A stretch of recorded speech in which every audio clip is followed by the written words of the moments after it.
Hello बच्चों, फिर से स्वागत है Kesar inter college Baheri YouTube channel पर। बच्चों, जो हमारा चैप्टर चल रहा है जैव प्रक्रम, उसमें हमने अभी पिछले वीडियो में बताया था पोषण, मनुष्य में पोषण। तो उसमें कुछ समरी मैं बताना चाहता हूँ आपको कि उसमें कौन कौन सा एंजाइम का कौन कौन सा काम होता है। ये बोर्ड के एग्ज़ाम की दृष्टि से बहुत इम्पोर्टेंट है, इसलिए आप इसे देख लें। मनुष्य में पाचन में सहायक मुख्य पाचक एंजाइम। देखो, मैंने बताया था बेटा तुम्हारा कि जो हमारी एलिमेंट्री कैनाल है वो कई खंडों में बटी होती है। तो अलग अलग जगह खाने के साथ अलग अलग जो है वो चीज़ें इस्तेमाल होती हैं, एंजाइम मिलते हैं उसे। तो पहला हमारा कहाँ जाता है? मुंह। मुंह में क्या होता है? लार। लार में कौन सा एंजाइम होता है? एमाइलेज। इसकी पीएच वैल्यू होती है 6.5 से 7.5। और इसका काम क्या होता है? ये स्टार्च को माल्टोज में बदल देता है। ठीक है। उसके बाद खाना कहाँ पहुँचता है? अमाशय में। अमाशय में क्या होते हैं? जठर रस। जठर रस में क्या होते हैं? दो, जो कई तरीके के होते हैं, दो मेन है, पेप्सिन और रेनिन। पेप्सिन, इसका जो पीएच होता है 1.1 से 3.5 होता है। और ये क्या करता है? जो पेप्सिन होता है वो प्रोटीन को पॉलीपेप्टाइड्स में बदल देता है। और रेनिन जो होता है वो दूध की जो प्रोटीन होती है उनमें पॉलीपेप्टाइड्स में बदलता है। ये बच्चों में ज़्यादा पाया जाता है। ठीक है, बच्चे दूध का ज़्यादा इस्तेमाल करते हैं। फिर आता है खाना ड्यूडेनम में, यानी ग्रहणी में। वहाँ पे मिलते हैं क्या? उसके अग्नाशयी रस। अग्नाशयी मतलब क्या होता है? Pancreatic juice. इसमें कौन कौन से एंजाइम होते हैं? ट्रिप्सिन, एमाइलेज और लाइपेज। इसका पीएच कितना होता है? 7.8। तो जो ट्रिप्सिन होता है वो क्या करता है? प्रोटीन को पॉलीपेप्टाइड्स में बदल देता है। एमाइलेज जो होता है वो क्या करता है? स्टार्च को माल्टोज में। और लाइपेज जो होता है वो ऑयल और फैट को किस में बदलता है? फैटी एसिड में और ग्लिसरॉल में।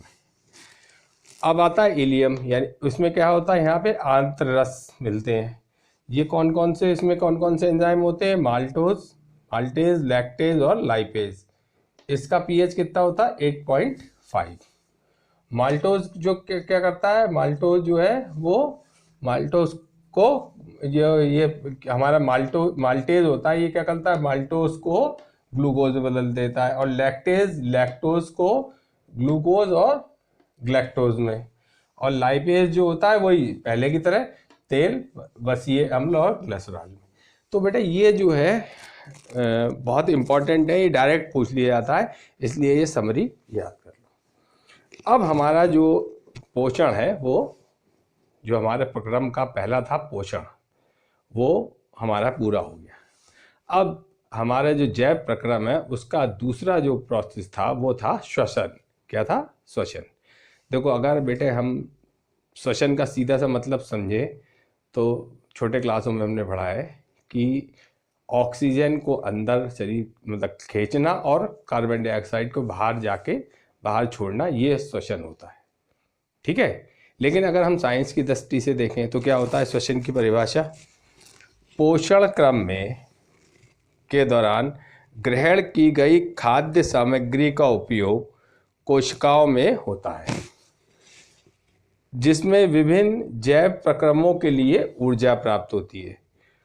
ऊर्जा उत्पादन के लिए कोशिकाओं में भोजन के विखंडन को कोशिकीय श्वसन कहते हैं। ठीक है। यानी कि जो हमारा क्या हुआ, भोजन का टूटना जो है वो हमारा क्या कहलाता है? कोशिकीय श्वसन कहलाता है। ठीक है। जैसे हमारे क्या है, शरीर को जो है वो किसकी ज़रूरत है? ऑक्सीजन की। ठीक है। और सभी कोशिकाओं को ऑक्सीजन की ज़रूरत है। तो ऑक्सीजन किसके द्वारा पहुंचती है? खून के द्वारा। तो मेन बात क्या है? ऊर्जा उत्पादन के लिए सभी कोशिकाओं में भोजन के विखंडन को कोशिकीय श्वसन कहते हैं। ठीक है। सिर्फ वही नहीं था कि ऑक्सीजन ले ली और कार्बन डाइऑक्साइड छोड़ दी। अब ये ऑक्सीजन हम लेके कार्बन डाइऑक्साइड कहाँ छोड़ते हैं ये हम देखते हैं। देखो बेटा, हमारी जो सारी एक भोजन है वो काय के रूप में होता है इकट्ठा, जितने भी जीव हैं, ठीक है, उनको काय में होता है ग्लूकोज। ग्लूकोज का फार्मूला क्या होता है? C6H12O6, हम जानते हैं। ये क्या होता है? C6H12O6। इसमें बेटा कितने कार्बन हुए? C6, 6 carbon. ठीक है, ये कोशिका द्रव के में जो क्या करता है, ये टूट जाता है किसमें? 3 कार्बन वाले पायरुवेट, ठीक है, प्लस ऊर्जा। यानी कि ये 6 कार्बन वाला किसमें टूटता है? 2 मॉलिक्यूल किसके? कार्बन वाले पायरुवेट में और ऊर्जा में। ठीक है, तो ये जो है ऊर्जा हो, पायरुवेट प्लस ऊर्जा, यानी कि ग्लूकोज हमारा किसमें टूटा? एक पायरुवेट में और प्लस ऊर्जा। जब ये कोशिका द्रव में क्या करता है, ग्लूकोज 6 कार्बन वाला 2 मॉलिक्यूल ऑफ पायरुवेट और ऊर्जा में टूटता है। अब जब ये ऊर्जा, ये डायरेक्ट ग्लूकोज जो है ये कार्बन डाइऑक्साइड नहीं छोड़ती, पहले ग्लूकोज के इसमें करता है, पायरुवेट में बदलता है, और पायरुवेट से हमारी जो है सारी क्रियाएं होती हैं श्वसन की। तो उसमें 3 प्रोसेस है बेटा। एक तो है जब ऑक्सीजन की अनुपस्थिति हो, जब हम उसमें के अंदर ऑक्सीजन नहीं हो तो क्या होता है, तो पायरुवेट के साथ क्रिया करके क्या बनाता है? एथेनॉल, कार्बन डाइऑक्साइड और ऊर्जा। कब? जब ऑक्सीजन नहीं है। ठीक है, अब यह ऑक्सीजन का अभाव, इसका मतलब अनुपस्थिति नहीं, अभाव का मतलब कम, ऑक्सीजन की कमी होगी, तब क्या बनेगा? लैक्टिक अम्ल प्लस ऊर्जा। और जब हम श्वसन करते हैं, यानी पूरी तरह ऑक्सीजन अंदर लेते हैं, यानी कि ऑक्सीजन की उपस्थिति, तो क्या बनता है? CO2 प्लस H2O प्लस ऊर्जा। ये कहाँ? माइटोकॉन्ड्रिया में ऊर्जा संचित हो जाती है। इसकी रिएक्शन क्या होगी? ये हमारा क्या हुआ? ये क्या है? हमारा ग्लूकोज, ठीक है, प्लस इसमें हमने क्या करा? 6CO2 जोड़ी, तो क्या बना? 6CO2 प्लस 6H2O प्लस ऊर्जा। और ये ऊर्जा किसके रूप में संचित रहती है? ATP, एडिनोसिन ट्राइफॉस्फेट के रूप में संचित रहती है। दो होते हैं, ATP और ADP, एडोसिन डाइफॉस्फेट और एडोसिन ट्राइफॉस्फेट। तो ये किसके रूप में संचित हो जाती है ऊर्जा? ATP के। ठीक है, अब यहाँ पे एक ये जो पायरुवेट होता है, ये क्या होता है? देखो, पायरुवेट क्या होता है बेटा? जो हमारा ग्लूकोज होता है उसमें कितने कार्बन है? 6 कार्बन। जब ये 2 मॉलिक्यूल किसके? 3 कार्बन वाले में टूटता है, यहाँ पे कितने कार्बन होते हैं? 3 कार्बन वाले,